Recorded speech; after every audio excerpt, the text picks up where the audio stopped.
Bhavnagar Somnath national highway પર અવારનવાર સિંહોના અકસ્માતના બનાવોને લઈને અમરેલી જિલ્લામાં મુદ્દો ગરમાયો છે। રાજુલાના પૂર્વ ધારાસભ્ય અને ભાજપ નેતા અંબરીશ ડેર દ્વારા સિંહોના મૃત્યુ અટકાવવા કેન્દ્રીય વનમંત્રીને પત્ર લખીને રજૂઆત કરવામાં આવી છે। રાજુલાના પૂર્વ ધારાસભ્ય અંબરીશ ડેરે કેન્દ્રીય વનમંત્રી ભૂપેન્દ્રજી યાદવને પત્ર લખીને ભાવનગર સોમનાથ નેશનલ હાઈવે પર સિંહોના વધતા અકસ્માતોને લઈને ચિંતા વ્યક્ત કરી છે। તેમણે રાજુલાથી ઉના સુધીના નેશનલ હાઈવે પર વન્ય પ્રાણીઓ માટે અંડરપાસ અને અંડરબ્રિજ બનાવવાની માંગ કરી છે, જેથી સિંહોની સુરક્ષા થાય અને હાઈવે પર થતા અકસ્માતોમાં ઘટાડો થાય।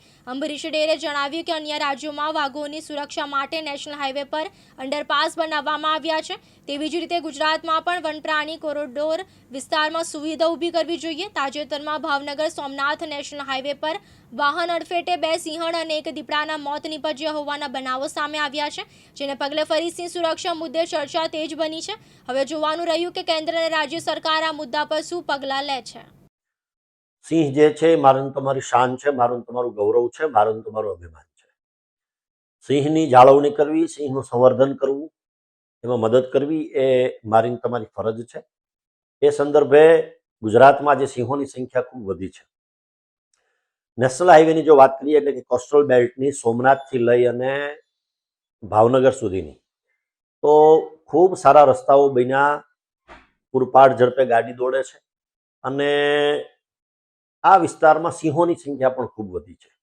ત્યારે આપણે બધાએ એક સહિયારો એવો પ્રયાસ કરવો જોઈએ જેથી કરીને સિંહોના અકસ્માતો નિવારી શકાય।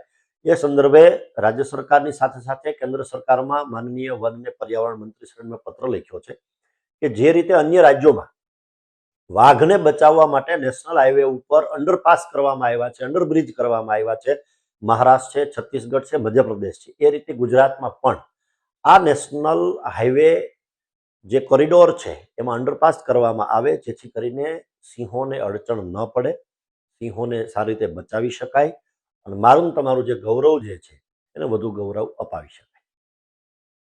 ડીડી વરુ દિવ્યાંગ ન્યૂઝ, રાજુલા, અમરેલી।